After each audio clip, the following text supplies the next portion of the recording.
Assalamualaikum warahmatullahi wabarakatuh. Alhamdulillah wassalatu wassalamu ala Rasulillah. Segala puji dan puja kehadirat Allah Subhanahu wa taala, juga salawat dan taslim kepada Nabi besar Muhammad sallallahu alaihi wasallam. Saudaraku seiman, melanjutkan bahasan kita tentang masalah ruqyah dan bidara, dan ini adalah yang terakhir, part yang keempat. Kita akan melanjutkan sisa daripada kejadian-kejadian nyata yang disampaikan oleh penulis, tepatnya Abdullah bin Abdul Aziz Al-Idan dalam buku beliau Ruqyah, mengobati jasmani dan rohani menurut Al-Quran dan Sunnah. Dan sebelum saya lanjutkan beberapa kasus-kasus atau kisah yang terjadi karena ruqyah syariah yang akhirnya menyembuhkan banyak penyakit, saya kembali mengingatkan teman-teman sekalian bahwasanya apapun yang sedang Anda hadapi, tidak ada yang mengalahkan untuk mengobati permasalahan yang sedang kita hadapi, apapun itu sifatnya. Apakah itu permasalahan kejiwaan, jasmani, ya, permasalahan kita pribadi ataupun di lingkungan kita, tidak ada solusi yang terbaik kecuali Anda kembali kepada Allah Subhanahu wa taala. Kebahagiaan yang sebenarnya justru di situ. Anda bermunajat, wudu, salat, berdoa, memohon kepada Allah Subhanahu wa taala. Ini adalah yang terbaik. Ini yang terbaik yang Anda bisa lakukan. Kemudian setelah itu baru ikhtiar-ikhtiar yang lain. Bukankah teman-teman sekalian, sebelum kita memulai sesuatu kita disuruh berdoa dalam Islam? Sebelum makan kita berdoa, sebelum tidur kita berdoa, sebelum masuk kamar mandi kita berdoa, sebelum berhubungan biologis kita berdoa, sebelum semuanya kita berdoa kepada Allah Subhanahu wa taala.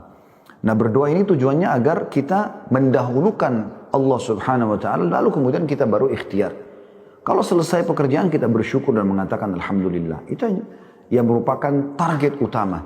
Dan ruqyah syariah adalah bagian daripada itu. Bagaimana seseorang menggantungkan dirinya kepada Allah Subhanahu wa taala sebelum dia ikhtiar yang lainnya. Berapa banyak saudaraku seiman orang sembuh sebelum ke dokter? Karena sebelum ke dokter dia meminta agar Allah Subhanahu wa taala sembuhkan dia. Pas ke dokter, dokter mengatakan tidak ada masalah.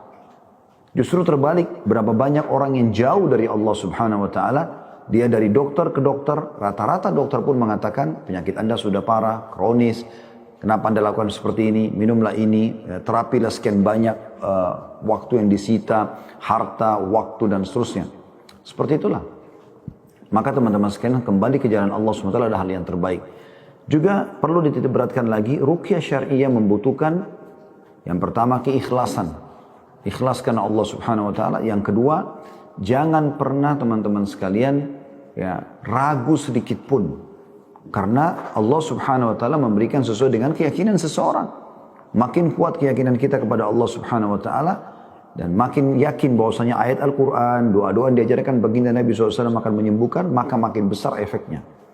Para peruqyah tahu masalah itu. Kapan mereka pun meruqyah orang atau seseorang meruqyah dirinya sendiri, kemudian dia penuh dengan keraguan, bisa nggak sih? Sembuh nggak sih? Misal contoh. Maka nggak ada gunanya. Efeknya kecil, ada tapi kecil sekali. Tapi kapan dia baca dengan penuh keyakinan, walaupun subhanallah dengan Al-Fatihah saja, seorang sahabat pernah menyembuhkan seorang kepala suku yang kena sengatan kalajengking dan sudah mematikan, sembuh dengan Al-Fatihah, disemburkan dengan ludahnya ke luka itu, sembuh, kuasa Allah Subhanahu wa taala. Ini kenapa? Karena keyakinannya. Begitu juga dengan yang ketiga teman-teman sekalian, jangan pernah buru-buru dan tergesa-gesa. Dengan sekali ruqyah Anda pikir langsung bisa sembuh. Tapi pasti ada efeknya. Ada orang kuasa Allah Subhanahu wa taala disembuhkan dengan sekali. Ada yang kedua kali, ada yang ketiga kali. Kan begitu. Tergantung tentunya. Ini tergantung dari situasi dan kondisinya. Ya, seperti itu kurang lebih. Kemudian teman-teman sekalian, yang keempat, bagi teman-teman yang sedang diuji oleh Allah Subhanahu wa taala dengan gangguan sihir. Saya baca kemarin pertanyaan cukup banyak dan hari ini juga kita akan buka insya Allah sesi tanya jawab. Itu banyak sekali mengatakan, Ustadz, pada saat saya dengarkan Ustadz membaca ayat, saya kok sendawa terus, saya kok muntah, saya kok begini dan begitu, dan seterusnya. Ini kan menandakan memang ada efek itu daripada doa-doa tadi. Nah, saya berharap teman-teman di sini sabar. Sabar, nikmati proses seperti orang lagi sakit. Nah, tapi tetap kita ikhtiar maksimal insya Allah dan ikuti dengan doa-doa yang baik. Baik teman-teman, saya akan lanjutkan dengan kasus yang ke-12 ya. Kasus yang ke-11 sebenarnya. Kasus yang ke-11 ya, yang diceritakan oleh penulis di halaman 153. Setelah kasus yang ke-10 saya ingatkan sedikit dulu. Kasus yang ke-10 adalah seorang pria mengalami gagal ginjal selama beberapa tahun disebabkan kerasnya penyakit yang diderita. Ia harus mencuci darah setiap hari. Sampai-sampai ia merasa amat keletihan. Gambaran kematian sudah terbayang di pelupuk matanya setiap saat. Tidak pernah terfikir olehnya dan tidak pernah terlintas dalam benaknya bahwa ruqyah syariah serta pembacaan Al-Quran memberikan manfaat dan dampak dalam penyembuhan dirinya dari suatu penyakit yang zahirnya adalah penyakit medis. Bahkan seseorang sempat bertanya kepadanya tentang alasan melakukan ruqyah syariah. Setelah itu dia ruqyah lalu kemudian ditanya, kenapa anda pilih ruqyah gitu kan. Namun ia tetap bersikeras agar dilakukan terapi ruqyah atas dirinya. Hanya dalam beberapa bulan setelah melakukan ruqyah ia mendapatkan kesembuhan yang sempurna dan kesehatan yang prima. Untuk Allah semata segala pujian. Kasus yang ke-11 yang hari ini insya Allah kita tambahkan yaitu seorang wanita merasakan ada suatu penyakit aneh antara dada dan punggungnya yang menyebabkan ia kesulitan bernafas, berbicara, dan bergerak. Ia kemudian memegang bagian tubuh yang sakit sambil membaca Al-Fatihah sebanyak 7 kali. Setelah itu ia membaca sebanyak 3 kali Bismillah. Ini sudah kita sampaikan kemarin salah satu doa ruqyah itu kan. Bismillah, Bismillah, Bismillah lalu dia baca. Lalu selanjutnya ia membaca A'udzu bi'izzatillahi wa qudrati min syarri ma ajru wa uhadiru. Aku berlindung kepada Allah, kepada keperkasaan Allah dan kekuasaannya dari kejahatan yang aku dapati dan aku khawatirkan.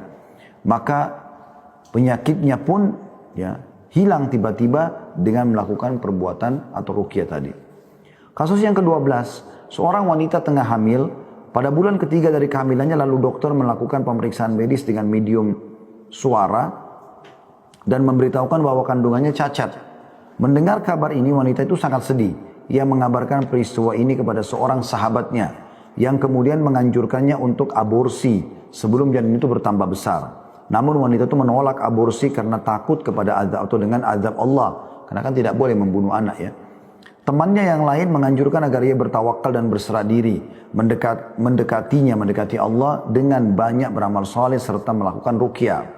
Setelah menerapkan semua itu dengan penuh kejujuran dan keikhlasan, artinya dia memilih untuk ruqyah, akhirnya ia melahirkan bayi laki-laki yang tampan, tanpa cacat sedikit pun.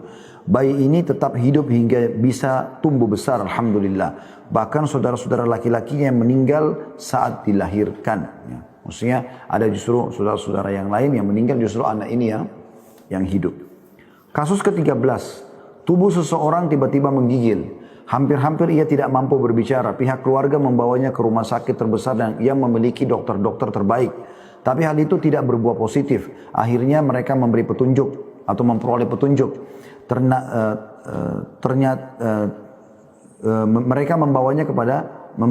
Mereka membawanya kepada seorang syekh ternama yang melakukan ruqyah syar'i. Syekh tersebut secara rutin membacakan ruqyah kepadanya, lantas kondisinya pun perlahan-lahan membaik. Alhasil saat ini ia hidup di tengah keluarga dan kerabatnya dengan kesehatan yang baik. Kasus ke-14, seorang wanita menderita penyakit kudis yang dahsyat pada kulitnya. Timbul bintik-bintik di seluruh tubuh. Ia sudah berusaha berobat di seluruh tempat yang mampu dijangkaunya. Kondisinya tetap demikian walau telah berpindah-pindah. Dari satu dokter ke dokter yang lain. Juga dari satu rumah sakit ke rumah sakit yang lain. Setelah semua usaha yang dilakukannya di negaranya gagal, ia pergi ke salah satu negara luar untuk pengobatan lain. Namun hanya kegagalan lagi yang ia dapatkan. Saat itu, saudara laki-lakinya yang tinggal satu negara dengannya berkata kepadanya, "Saudariku, engkau telah mencoba semua obat. Bagaimana pendapatmu jika engkau sekarang mencoba melakukan ruqyah?" Pada mulanya ia ragu, ia merasa aneh. Bagaimana mungkin ruqyah dapat memberi manfaat untuk penyakit fisik semacam ini? Namun karena saudaranya terus memaksa, akhirnya ia pun setuju. Ia lantas kembali ke negaranya, lalu menemui salah satu qari atau salah seorang qari, pembaca Al-Quran. Belum genap 1 bulan melakukan ruqyah, ia telah sembuh total. Alhamdulillah, segala puji bagi Allah. Kasus ke-15, seorang wanita menikah di usia yang sangat muda. Pada tahun yang sama ia hamil dan melahirkan seorang anak perempuan. Namun setelah itu setiap kali mengandung ia selalu mengalami keguguran sebelum usia kandungannya genap 3 bulan. Ini berlangsung selama 12 tahun. Ia terus pergi ke rumah sakit untuk memeriksa dan mengobati diri. Berbagai bentuk pemeriksaan dan terapi telah ia lakukan tetapi hasilnya nihil. Suatu ketika ia melihat ada orang yang sembuh dari penyakitnya dengan ruqyah. Ia lalu menemui salah satu qari. Maka qari itu memintanya untuk menemuinya jika ia mengandung. Ketika hamil kembali, ia mendatangi qari untuk meruqyah dirinya. Hal itu berlangsung selama ia hamil. Qari juga memintanya melakukan terapi ruqyah sendiri. Alhasil, ia pun melahirkan secara normal lebih dari sekali dan anak-anaknya kini dalam kondisi sehat, alhamdulillah.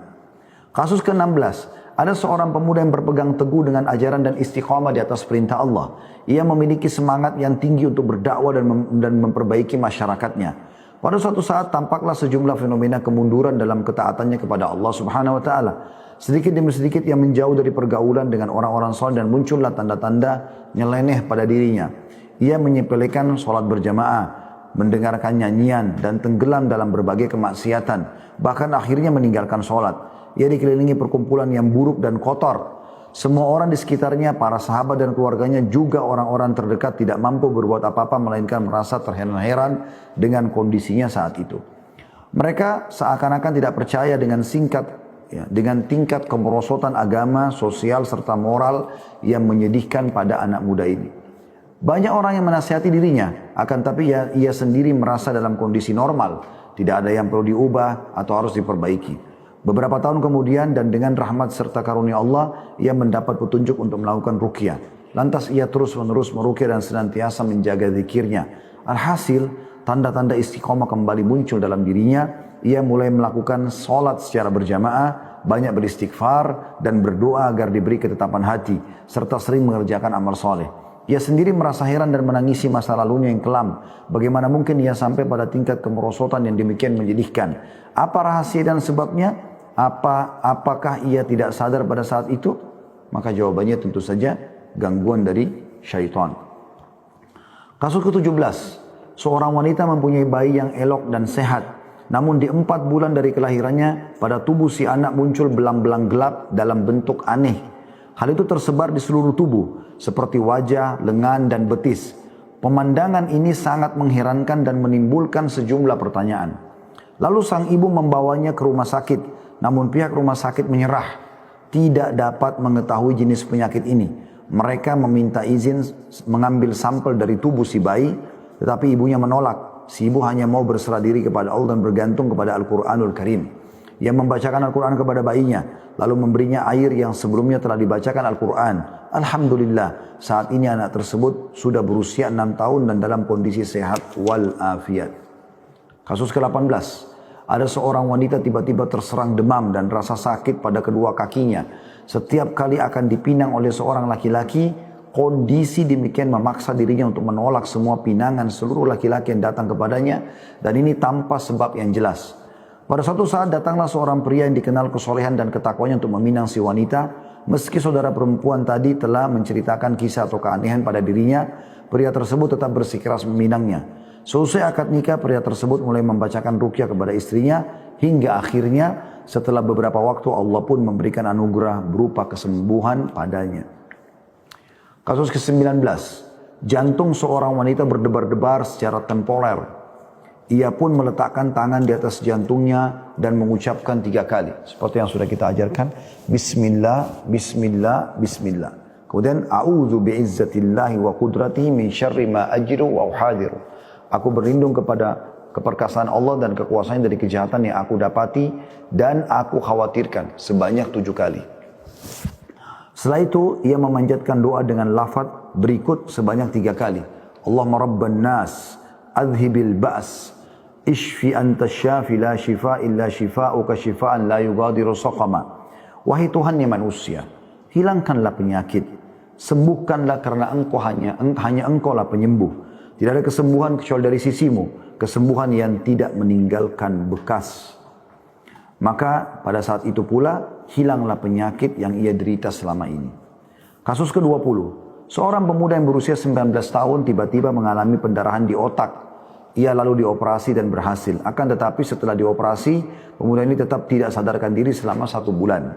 Ada yang menyarankan kepada ayah si pemuda agar memanggil orang yang mampu meruqyah. Maka ayahnya mengikuti anjuran tersebut. Maka dihadirkan olehnya seorang syekh untuk meruqyah putranya itu. Terapi ini dilakukan setiap hari. Pemuda tersebut akhirnya sadar. tetapi ia tidak mampu menggerakkan tubuhnya dan berbicara. Syekh tersebut melanjutkan ruqyahnya sampai ia dapat berbicara lagi, tapi saat itu pikirannya masih terganggu dan terus menerus diruqyah pemuda itu sampai hanya pemuda tersebut mampu menggerakkan anggota tubuhnya dan bisa berjalan dan akhirnya sembuh secara total. Segala puji bagi Allah. Kasus ke-21. Seorang pemuda yang berusia 15 tahun terserang suatu penyakit pada kepalanya. Kedua orang tuanya bingung menghadapi penyakit ini, sebab hasil pemeriksaan medis menunjukkan ia baik-baik saja. Pemudi tadi pergi ke Amerika dan kepalanya dioperasi di sana. Meski demikian ia tetap tidak atau belum sembuh benar. Selanjutnya ia hanya diberikan obat-obat penenang saja. Ia pun kembali dari Amerika setelah menjalani 1 tahun pengobatan. Penyakit tetap bersarang di tubuhnya sekembalinya dari Amerika selama 40 tahun atau 4 tahun. Selama 4 tahun. Sampai akhirnya ia mendengar ihwal salah seorang qari yang mampu meruqyah. Ia lantas pergi menemuinya. Setelah 3 bulan diruqyah secara kontinu, ia pun sembuh total. Saya akan bacakan 2 kisah lagi. Nah, saya tidak baca sampai akhir sama ini karena ini sampai sekitar 31 kisah. Supaya saya lebih banyak menjawab pertanyaan nanti insya Allah. Yang kasus ke-22, seorang pria terkena suatu penyakit yang menimbulkan sakit punggung yang luar biasa. Penyakit ini menyebabkannya tidak mampu bekerja, bahkan sampai membuatnya kehilangan pekerjaan. Selama 6 bulan dia berada dalam pengawasan medis dan harus dirawat inap demi upaya penyembuhan di rumah sakit. Namun ia tidak mendapatkan hasil yang diharapkan. Ia lalu teringat dengan manfaat ruqyah dan segera melakukannya sendiri. Meski ia masih di rumah sakit, ia secara kontinu meruqyah hingga akhirnya Allah menyembuhkannya dari penyakit tersebut. Yang terakhir teman-teman sekalian, kasus ke-23. Sekali lagi ini sebenarnya di buku sampai kasus 31 ya. Tapi saya akan fokus untuk menjawab pertanyaan insya Allah. Kasus ke-23 adalah seorang bayi seringkali menangis tiba-tiba. Baik pada waktu siang ataupun pada malam hari. Pihak keluarga membawanya ke rumah sakit namun hasilnya nihil. Si ibu mencari sebab tangisan tersebut namun tidak tahu. Kondisi ini berlangsung sekian malam dan si bayi tidak bisa tidur karenanya. Akhirnya ibunya memperoleh petunjuk untuk terapi ruqyah. Ia membacakan sejumlah ayat Al-Quran dan doa yang bersumber dari hadis Rasulullah SAW kepada bayinya sampai kondisinya kembali seperti biasa. Tidak banyak menangis lagi seperti sebelumnya. Alhamdulillah, segala puji bagi Allah Subhanahu wa Ta'ala. Tentu ada kasus-kasus yang lain, kasus batuk, kasus rasa sakit di kepala, kasus wanita yang belum dikasih anak, gitu kan, ya, tidak punya anak. Kemudian kasus suami istri yang sudah berumah tangga bahagia tiba-tiba ribut, ya. Seorang laki-laki mengalami gagap, ya, di lisannya tidak bisa ngomong, cadel, akhirnya diruqyah sembuh. Ya, seorang wanita yang selalu mengeluh, ya, sakit pada saat mau berhubungan dengan pasangannya dan itu hanya muncul kalau mau berhubungan. Seorang wanita juga, ya, setiap kali suaminya ada di rumah dia merasa gelisah, tidak tenang, selalu mau ribut, benci melihat suaminya, dan kalau suaminya keluar dia merasa tentram. Semua ini kasus-kasus teman-teman sekalian dengan ruqyah syariah sembuh total. Sembuh total dengan izin Allah SWT. Sebagaimana saya sudah bilang tadi, ini juga sangat berhubungan sekali dengan keyakinan, keikhlasan Anda, keyakinan Anda tentunya kepada Allah Subhanahu wa Ta'ala dan kesabaran dalam melalui ruqyah itu.